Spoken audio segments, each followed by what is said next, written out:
All right, Friday Night Blitz, week 4. Boy, we've got some great highlights coming up for you. But right now, our game of the week, Lexington hosting BatesburgLeesville. These schools not too far away. And let's head to the home of the Wildcats. There's head coach Perry Woolbright.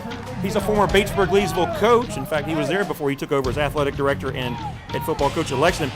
Panthers recovered the opening onside kick, and they face 4th down, and Trey Robinson finds Keyshawn Williams for a 22-yard touchdown on 4th and goal. And Gary Adams, you think he's fired up? Boy, his team scored 40 second-half points against Mid-Carolina Monday night in their win. Panthers back with the ball, but Robinson's picked off by Deonta Sanders, and that would lead to a field goal, and every point was critical.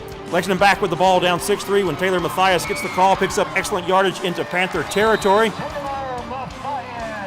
And that would lead to Mathias punching it in, giving Lexington a 10-6 advantage. And the Lexington cheerleaders have a lot to smile about, but just before the half, Batesburg-Leesville is driving, and Robinson would find Williams again for the score. These two guys have hooked up a lot this year. Oh, that is nice.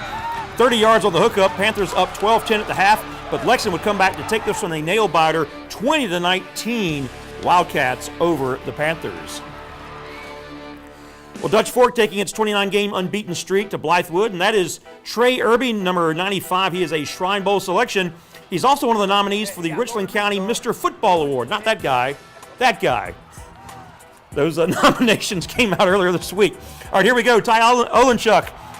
He's going to find Jalen Hyatt, the Tennessee commit, and he's going to go 57 yards for the score. Dutch Fork up 14-0 at that point. Hello. Now Blythewood back to pass. It's Savion Holmes with the strip. Rasheed Rucker with the recovery. And the Silver Foxes, they're back in business, and Mr. Rucker's quite enthusiastic about his fumble recovery. And a few plays later, John Hall, 12-yard touchdown run, his second score of the night. It is 21-0 in favor of the Silver Foxes. Second quarter, still 21-0. Silver Foxes over the Bengals when Olenchuk connects with Hyatt again. A 33-yard connection, 28-0 at that point. Olenchuk, complete. And we started our highlights with Trey Irby, and well, here's Irby making a stop. So yeah, big week for him. Shrine Bowl selection, and also a nominee for the Mr. Football Award in Richland County. Dutch Fork defeats Blythewood 49-13. Unbeaten River Bluff hosting the Irmo Yellow Jackets. Gator striking first, Braden Walker. He's also going to the Shrine Bowl, takes the pitch, and off he goes for the score. River Bluff up 7-0. Now, if we show you a punt, you know something big time happened. The Gators block it, and they have great field position. So what do? You go to one of the best running backs in the state, back to Walker on the pitch. That is a 14-0 River Bluff lead, although Irmo's defense very much improved. You got Miles Aldridge over there coordinating it, and they held the Gators to just 14 points, but the Gators win it 14-7.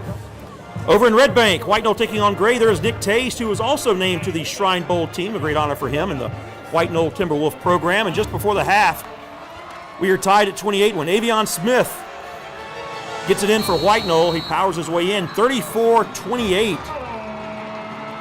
The Timberwolves with the lead, but there would be much more offense to go. Second half, Timberwolves go right back to work.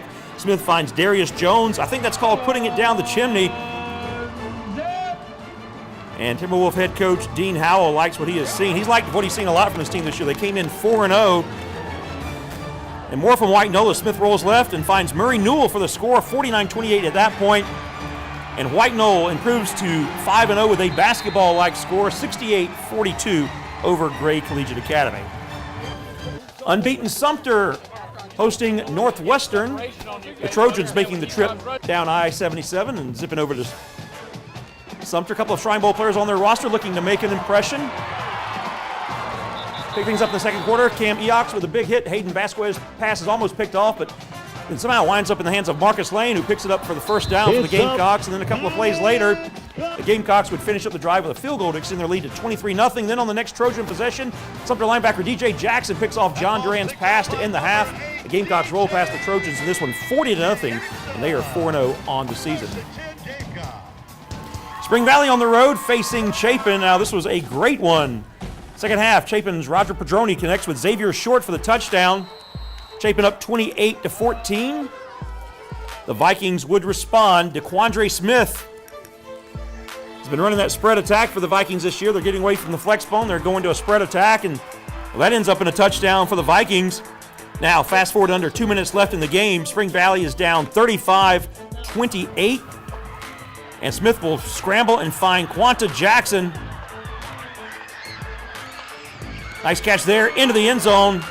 It ties it up, but Chapin wins in overtime in a thriller, 41-38 over the Vikings. All right, it is halftime here on the Friday Night Blitz, but stay with us. More scores and highlights coming right up, including Camden, West Florence battling a battle of unbeatens. Who would come out unscathed? We'll show you the highlights next.